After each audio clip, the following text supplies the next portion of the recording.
What I am about to tell you is not for everyone. Not in the performative, this is so exclusive way that people say things to create the impression of importance in the literal sense. What is coming through in this reading is the kind of thing that belongs to you and to the specific private interior of your own processing before it belongs to any conversation you might have about it with anyone else. So before we begin, I need you to make an agreement with yourself, not with me, with yourself. Whatever arrives in the next few minutes, whatever the truth is that I am holding for you, whatever the thing is that has been sitting in the energetic field of your life waiting for the right moment to be named, you are going to sit with it first before you tell anyone, before you explain it or contextualize it or offer it to someone else's interpretation. Just sit with it, because what is coming is something you need to feel before you can know what to do with it. There is something happening in your love life, and the word brutal is the right word for it, but not in the way that word usually lands. This is not brutal the way bad news is brutal.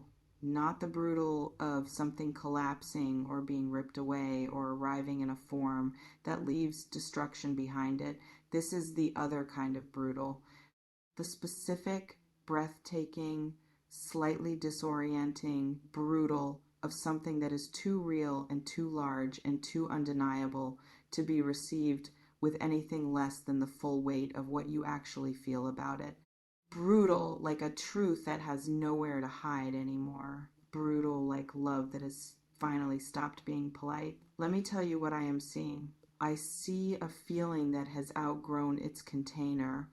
The specific image is of something that was placed in a vessel at a point when the vessel was the right size, when the containment made sense, when keeping this particular thing in this particular form seemed like the appropriate response to the circumstances of the time. And then the thing grew, not loudly, not in a way that announced itself as growth requiring a new arrangement. Quietly, continuously, with the patient stubbornness of something genuinely alive that does not stop becoming simply because the space allocated to it has reached its limit. The vessel cannot hold what is inside it anymore. Not comfortably, not without the pressure showing in how the container sits, in the specific, subtle strain of something that is holding more than it was built to hold. That pressure is what is producing the brutal quality of what is arriving. Not because what is inside the vessel is dangerous, because it is real. And real things, when they have outgrown the container they were placed in, do not stay contained indefinitely. I want to speak to who this involves, because this reading has come in with a specific quality of two-person energy that I want to name rather than speak around. There is someone whose name or face or specific quality of presence arrived in your awareness the moment you clicked on this video. Maybe before you clicked, maybe the title created a pulse of recognition that pointed directly at one person before you had consciously processed what it was pointing at. That person is the one this reading is about. What exists between you and this person has been in the container I described, held in a form that seemed like the right form at the time. Maybe defined in a particular way, maybe given a particular label that made the size of what was actually there easier to manage, maybe simply left unnamed because naming it would require acknowledging how large it had become and acknowledging that felt like too much to do until the right moment. The right moment is arriving in July. And what the right moment produces is not what either of you necessarily planned for.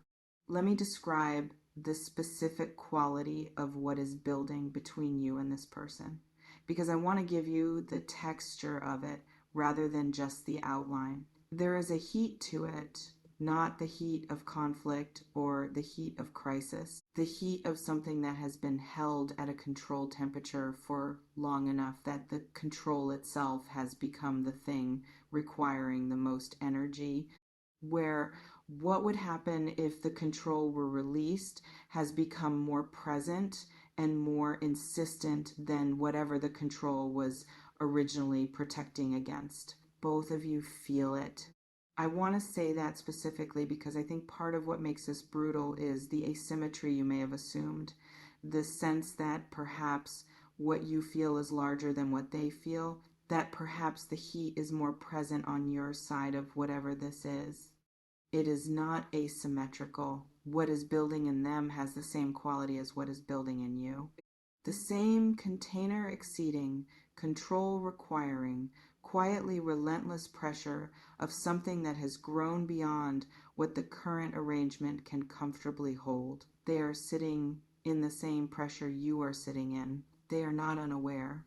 They are simply, like you, in the process of figuring out what to do with an awareness that has reached a size that cannot be maintained as only an awareness. They are not unaware.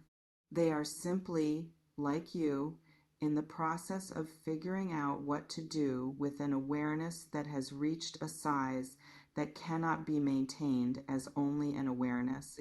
I want to describe what it is like to be inside this specific experience because I think you have been inside it long enough that you may have stopped registering how unusual and how significant it actually is. Being in proximity to someone where the full size of what exists between you is present and acknowledged by both people but not yet spoken is one of the most charged experiences available to human beings. It has a specific quality of aliveness that ordinary interactions do not carry, where everything is slightly heightened, where the ordinary mechanics of conversation and shared space and the passing of time together are operating simultaneously with this other thing, this charged, unspoken, both of you know what this is thing that is running underneath everything. You have been in that experience, and it has been, in its particular way, extraordinary. Even uncomfortable, as charged things are uncomfortable when they require containment that takes effort. Even difficult in the specific way that carrying something significant without being able to put it down is difficult, but extraordinary. And July is the month when extraordinary stops being only an interior experience and starts being something that exists in the actual space between you. I want to speak to July specifically because the month is named in this reading's energy and the naming of it matters. Something shifts in July. Not dramatically at the start. July does not begin with an announcement or a declaration or any of the visible dramatic markers of change that tend to make people recognize change in the moment it is happening.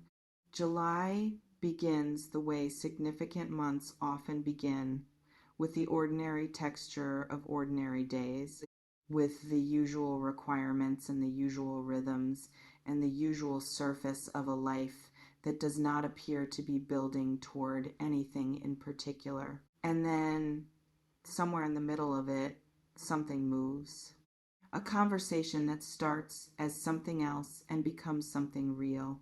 A moment of proximity, physical or emotional, that crosses a threshold that previous moments had been careful to approach but not cross.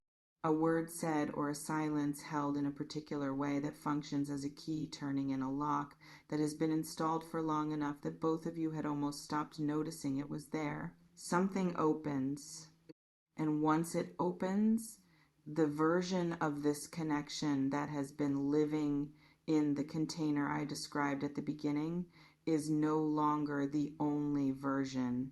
The version that exists when the container is not holding it, when it is simply out in the open between two people who have both finally stopped pretending it is smaller than it is, becomes the version that both of you have to engage with. That version is considerably larger than anything the current arrangement officially acknowledges. Tell me in the comments if this is landing on something specific. If the person I have been describing arrived clearly in your awareness, if July feels like something you have been sensing building toward even before this reading named it, tell me what you are carrying into this month.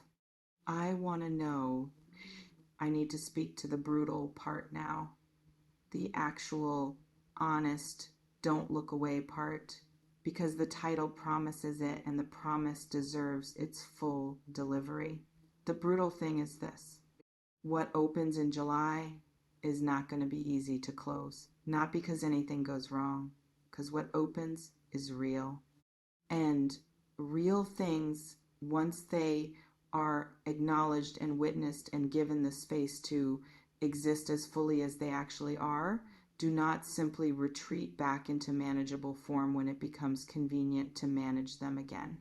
What opens in July stays open. And staying open means both of you are going to have to decide consciously and with full awareness of what you are deciding, what you are going to do with what is between you. Not in the ambiguous, undefined, we will see way that has been available until now. In the actual, this is what we are choosing way of people who have seen the real thing and cannot pretend they have not seen it. That is the brutal quality. Not the opening, the requirement it creates for decision, for clarity, for the specific, vulnerable, slightly terrifying act of choosing this or choosing not to choose this with full knowledge of what the choosing or the not choosing actually means. No more ambiguity to shelter in. That is brutal. And also, if you let yourself feel the full texture of it, the most alive you have felt in a long time. No more ambiguity to shelter in. That is brutal. And also, if you let yourself feel the full texture of it, the most alive you have felt in a long time. I want to stay with the brutal for a moment longer because I think it deserves its full acknowledgement before we move to the liberation on the other side of it. What makes something genuinely brutal is not that it is bad. What makes something genuinely brutal is that it is undeniable. Denial is comfortable. Ambiguity is comfortable. The specific, cushioned quality of a situation that has not yet required anyone to be fully clear has its own kind of ease. You know this. You have been living in the ease of the not yet required to be clear for however long this has been building between you and this person. What July removes is the not yet. Not violently, not cruelly, simply through the natural consequence of something that has grown large enough that the ambiguity can no longer stretch to contain it. Where the gap between what is actually there and what the ambiguity officially permits has become too wide for the ambiguity to continue doing its work. And when ambiguity stops working, what remains is only what is real. The real thing between you, fully visible to both of you, without the comfortable blur that has been available until now. That visibility is the brutal, and it is also on the other side of the first shock of it, the beginning of something that was not possible when the ambiguity was still operative. Let me speak to the liberation inside the brutal, because what I feel in this reading is not only the weight of what is demanding to be acknowledged, it is the specific, extraordinary quality of relief that exists on the other side of the acknowledgement.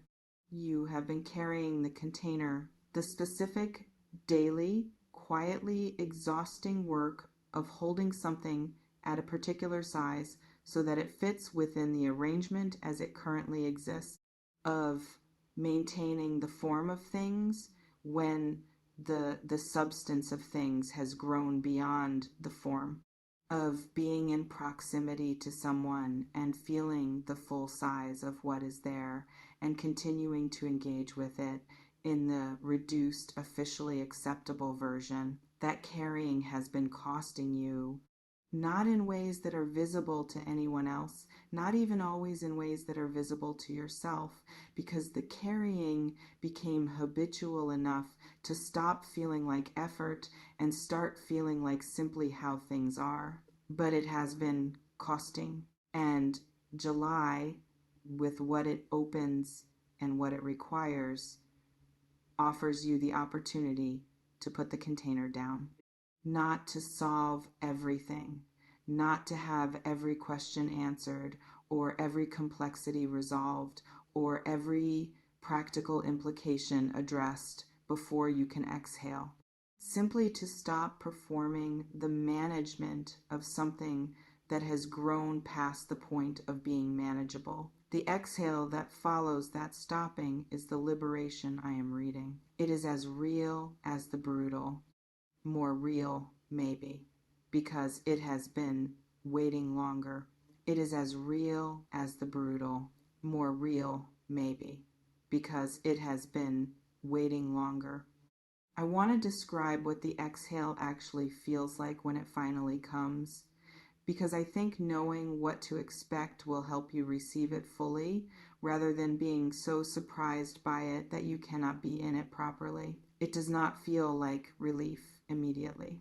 The first moment, the actual moment of the container coming down, tends to feel like exposure, like the specific, slightly vertiginous experience of having something that was protected suddenly be visible, of going from the managed version to the real version in a way that does not allow immediate adjustment back. The exposure and the vulnerability of it land first, and then, a breath later, the relief.